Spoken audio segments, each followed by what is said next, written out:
Hello friends, welcome back to my channel. मैं स्मिता। आज के वीडियो में मैं आपके साथ शेयर कर रही हूँ कुछ किचन टिप्स जिसमें हम प्रिजर्व करेंगे सीजनल वेजिटेबल्स को 3 और 4 मंथ के लिए। तो उम्मीद करती हूँ आज का वीडियो आपको जरूर पसंद आएगा। अगर पसंद आता है वीडियो तो वीडियो को लाइक जरूर करें, चैनल को सब्सक्राइब करें, साथ ही अपना फीडबैक शेयर करना नहीं भूलें। तो चलिए वीडियो स्टार्ट करते हैं।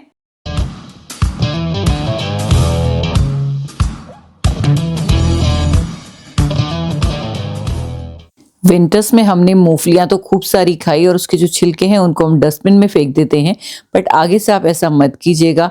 जो ड्राई छिलके होते हैं ना, चाहे वो लहसुन के छिलके हैं, प्याज के छिलके हैं, उनको आप अलग से किसी बॉक्स में स्टोर करके रख सकते हैं। जैसे मूंगफली के छिलके मैं इस तरह से बॉक्स में स्टोर करके रखती हूँ और इनको डस्टबिन में फेंकने की बजाय आप अपने पौधों के लिए अच्छा सा फर्टिलाइजर बना सकते हैं।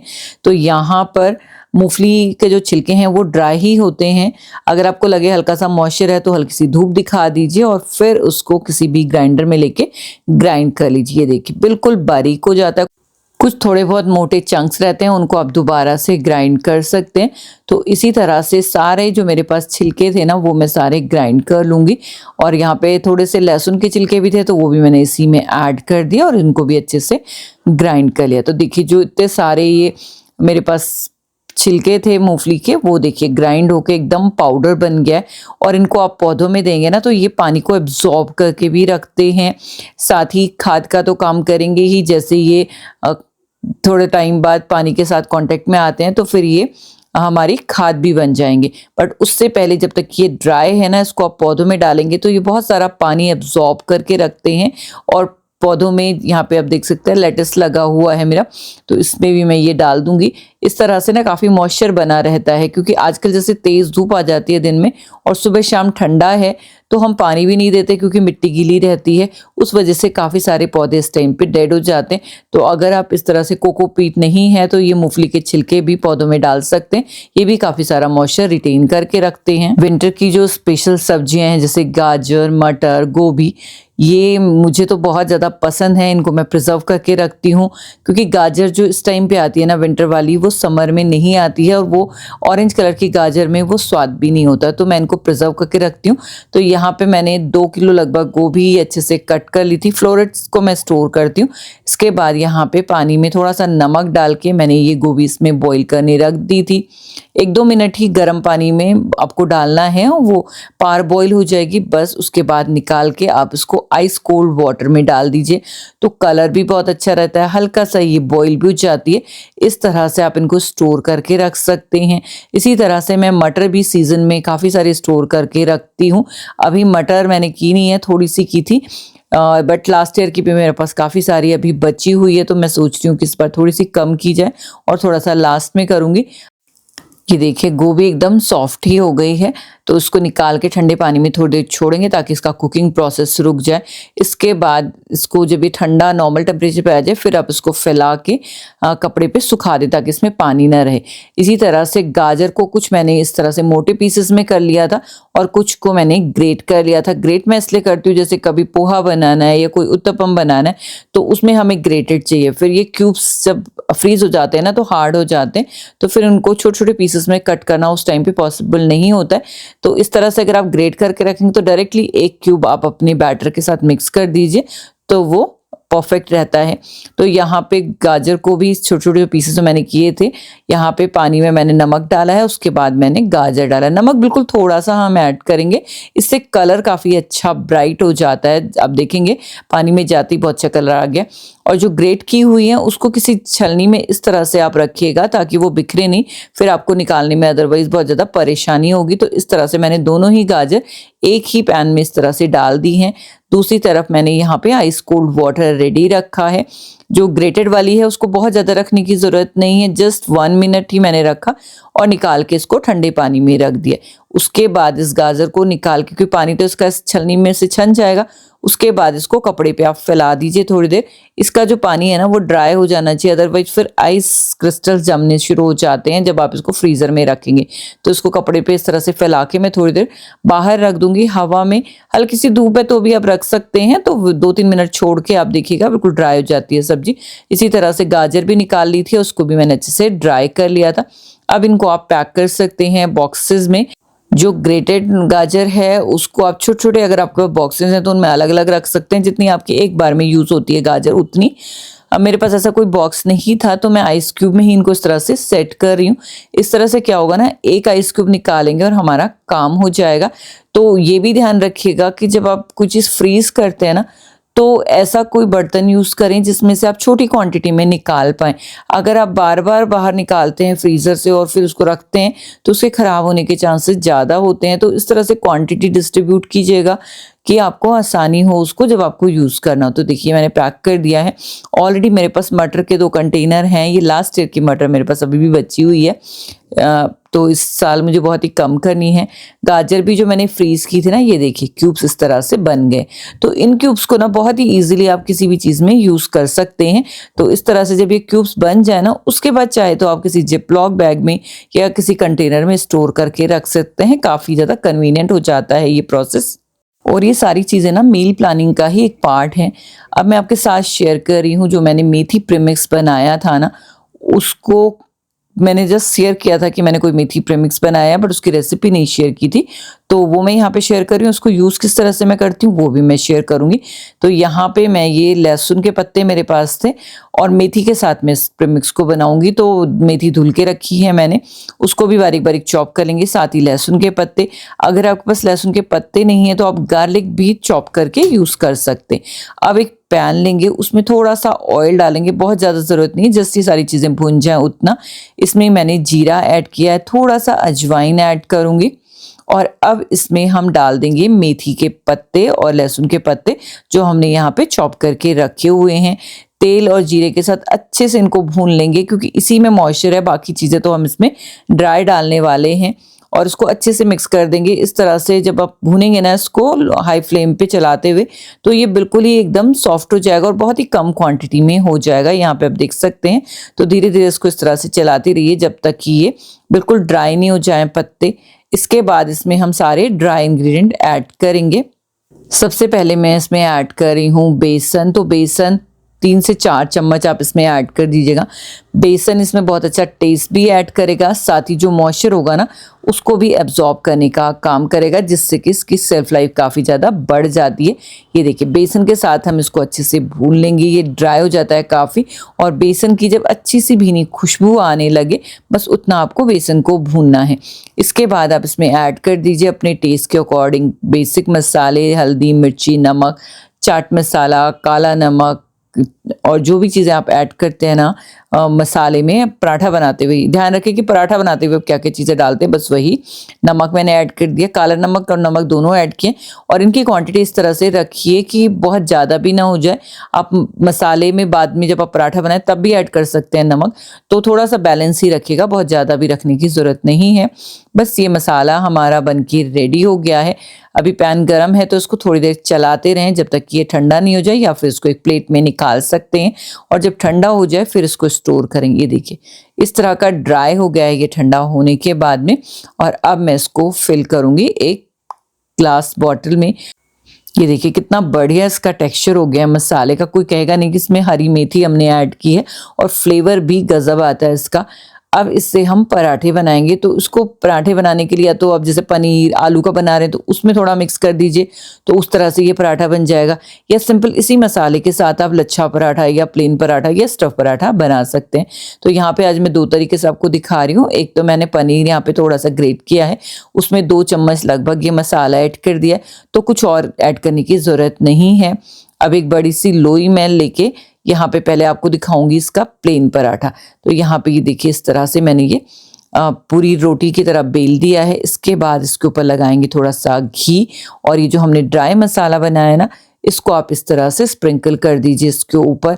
आपको जितनी क्वांटिटी में चाहिए, जैसा भी तीखा अगर चाहिए थोड़ा मसालेदार वाला तो ज़्यादा डालिएगा, और इस तरह से इसको स्क्वायर बना सकते हैं, ट्रायंगुलर बना सकते हैं, या फिर लच्छा पराठा की तरह बनाना है तो लेयर्स में कर सकते हैं। तो मैंने यहाँ इसको पहले स्क्वायर फोल्ड किया, फिर बीच में से कट करके एक को एक के ऊपर रख दिया। तो इस तरह से इसमें हल्की सी लेयर भी आ जाएंगी और मसाला भी पूरे पराठे में आपको अच्छा सा फील होगा। बस इसको बेल लेंगे और दोनों तरफ से अच्छे से सेक लेंगे। नेक्स्ट जो हमने पनीर वाली स्टफिंग की थी उसका भी हम सेम वे पराठा बना लेंगे। उसको भी आप लेयर में कर सकते हैं या फिर जैसे स्टफ पराठा बनाते हैं अंदर स्टफिंग फिल करके, उस तरह से आप इस पराठे को बना सकते हैं। दोनों ही तरीके से ये पराठे बहुत अच्छे लगते हैं। और कई बार जब मॉर्निंग में बहुत जल्दी में हम होते हैं ना, उस टाइम पे इस तरह का जो अगर मिक्सचर हमारे पास बना हुआ है तो बहुत काम आता है।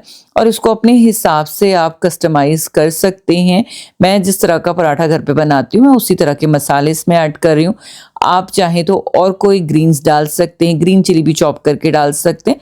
तो अपने हिसाब से आप देख लीजिए किस तरह से इस प्रीमिक्स को आप बना सकते हैं। देखिए कितनी जल्दी ये पराठे मेरे रेडी हो गए हैं। तैयारी कुछ करनी नहीं थी इसमें, ना कोई ज़्यादा मसाले निकाले मैंने, जस्ट वो मसाला पनीर में ऐड किया और एक मैंने सिंपल मसाले के साथ ही पराठा बनाया है। तो इस तरह से ना सुबह के टाइम जो वेस्ट होता है टाइम वो इसी में होता है कि ये मसाला ढूंढो वो मसाला ढूंढो और फिर उनको मिक्स करो और मिक्सचर बनाओ, वो आपका टाइम बच जाएगा। और टेस्ट तो इसका बहुत अमेजिंग आता है। इसको आप स्टोर करके रख सकते हैं, अगर आपको ज़्यादा रखना है तो आप इसको फ्रिज में रख दीजिए, ये काफ़ी लंबे टाइम चलता है क्योंकि ड्राई है मसाला। तो आप इसको ऑफ सीजन में भी मेथी प्रीमिक्स का यूज़ कर सकते हैं। तो इस तरह से देखिए पराठे बन के रेडी हैं और बहुत ही टेस्टी बने थे ये पराठे। इन पराठों को आप दही या हंकड़ के साथ सर्व कर सकते हैं। इस हंकड़ का काफ़ी लोग पूछते हैं कि ये किस तरह से काम करता है, ठीक भी है कि नहीं, बट पहले मुझे भी लगता था कि ये बहुत ज़्यादा यूज़फुल प्रोडक्ट नहीं है क्योंकि हम कपड़े में बांध के भी, ये छलनी में रख के भी कर सकते हैं। बट इसमें ना बहुत ही हैसल फ्री है। जस्ट इस कंटेनर में आप दही डाल दीजिए और बहुत ही जल्दी ये ड्रिप होने लगता है। इसमें जो एक्सेस वाटर है ये देखिए इस तरह से, बस इसको मैं रात में करके रख देती हूँ और मॉर्निंग में हंकड़ हमें इजीली मिल जाती है। तो ये देखिए अब इसमें से ड्रिप होना शुरू हो गया और मॉर्निंग में मैं आपको दिखा रही हूँ। ये देखिए कितनी थिक कर्ड हमारी बन के रेडी हो जाती है। तो मैं तो उसको डेली बेसिस पे यूज़ करती हूँ और स्पेशली जब दही मेरी थोड़ी सी खट्टी हो जाती है ना, तब मैं इसमें डाल के छोड़ देती हूँ और हंकड़ हमारी काफ़ी टेस्टी हो जाती है। इसमें थोड़ा सा आप अगर चाहें तो मिल्क मिला सकते हैं, तो उससे जो खटास है ना वो भी कम हो जाती है।